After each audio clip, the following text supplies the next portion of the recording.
नमस्कार दोस्तों, मैं आपका स्वागत करता हूं।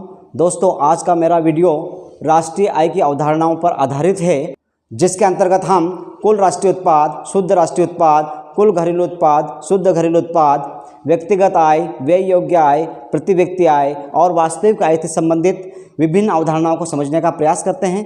तो आइए दोस्तों, हम राष्ट्रीय आय से जुड़ी हुई विभिन्न अवधारणाओं को समझने का प्रयास करते हैं। दोस्तों, राष्ट्रीय आय की पहली अवधारणा के रूप में कुल राष्ट्रीय उत्पाद को हम समझने का प्रयास करते हैं। सकल राष्ट्रीय उत्पाद की एक प्रमुख अवधारणा है। यह राष्ट्रीय आय से संबंधित सबसे व्यापक अवधारणा है।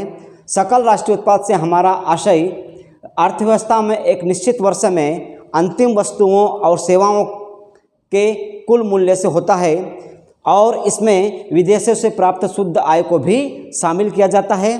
कुल राष्ट्रीय उत्पाद का सूत्र इस प्रकार से है: बाजार कीमत पर सकल राष्ट्रीय उत्पाद बराबर सकल घरेलू उत्पाद प्लस विदेशों से प्राप्त शुद्ध आय।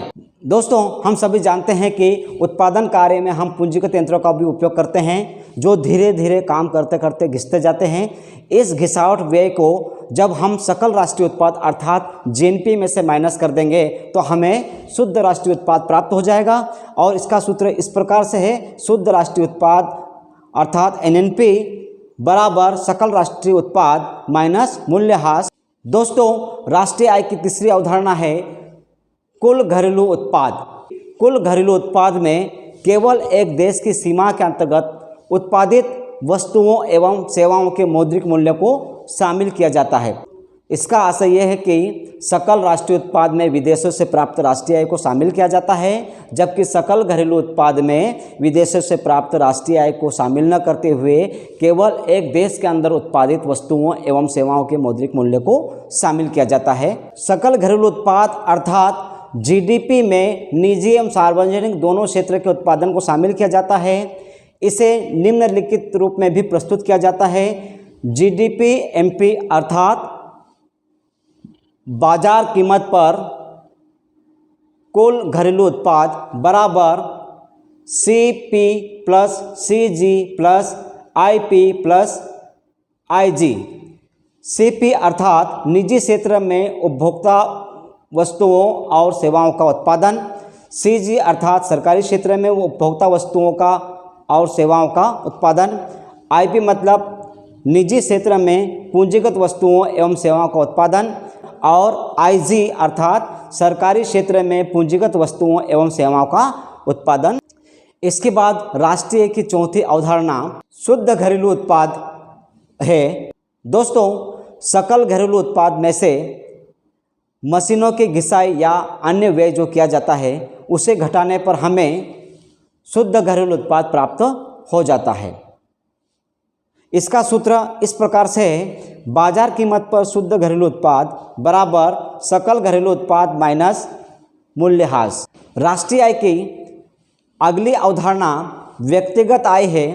व्यक्तिगत आय से आशय उस आय से है जो किसी देश में एक वर्ष की अवधि में व्यक्तियों अथवा परिवारों द्वारा वास्तविक रूप से प्राप्त की जाती है। व्यक्तिगत आय का सूत्र इस प्रकार से है: राष्ट्रीय आय माइनस निगम कर माइनस अवितरित व्यावसायिक लाभ माइनस सामाजिक सुरक्षा अंश प्लस अंतरण भुगतान। निगम आयकर, निगमों की अवितरित आय, सामाजिक सुरक्षा कटौतियों को यहाँ पर स्पष्ट किया गया है। राष्ट्रीय आय की अगली अवधारणा व्यय योग्य आय है। व्यक्तियों अथवा परिवारों को प्राप्त होने वाली व्यक्तिगत आय व्यय करने योग्य उपलब्ध नहीं होती। इसका कारण यह है कि व्यक्तिगत आय का एक भाग व्यक्तियों और परिवार द्वारा व्यक्तिगत प्रत्यक्ष करों जैसे आयकर, संपत्ति कर आदि के रूप में सरकार को चुकाना पड़ता है।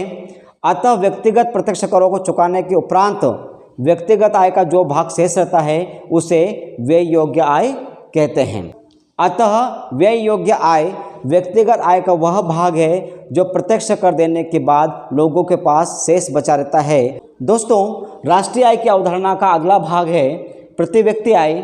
जब देश की राष्ट्रीय आय में देश की कुल जनसंख्या का भाग दिया जाता है तो जो भाज्य फल प्राप्त होता है उसे हम प्रति व्यक्ति आय कहते हैं। इसका आशय यह है कि देश की कुल राष्ट्रीय आय में देश की कुल जनसंख्या का भागफल देने पर जो हमें भागफल प्राप्त होता है उसे हम प्रति व्यक्ति आय कहते हैं। राष्ट्रीय आय की अगली अवधारणा वास्तविक आय कहलाती है। जब राष्ट्रीय आय को एक आधार वर्ष की कीमतों के सामान्य स्तर पर व्यक्त किया जाता है तो उसे वास्तविक आय कहते हैं। इसके लिए वास्तविक राष्ट्रीय आय ज्ञात करने के लिए निम्नलिखित सूत्र का उपयोग करते हैं। वास्तविक राष्ट्रीय आय बराबर चालू वर्ष की शुद्ध राष्ट्रीय आय गुणित आधार वर्ष सूचकांक बटे चालू वर्ष का सूचकांक। अर्थात इस सूत्र के आधार पर हम वास्तविक आय का आकलन बहुत ही आसानी से कर सकते हैं। इस प्रकार दोस्तों इस वीडियो में हमने राष्ट्रीय आय की विभिन्न अवधारणाओं को बहुत ही आसान तरीके से समझने का प्रयास किया है। यदि आपको मेरा वीडियो पसंद आया तो आप इसे लाइक करें, शेयर करें और सब्सक्राइब करें। धन्यवाद।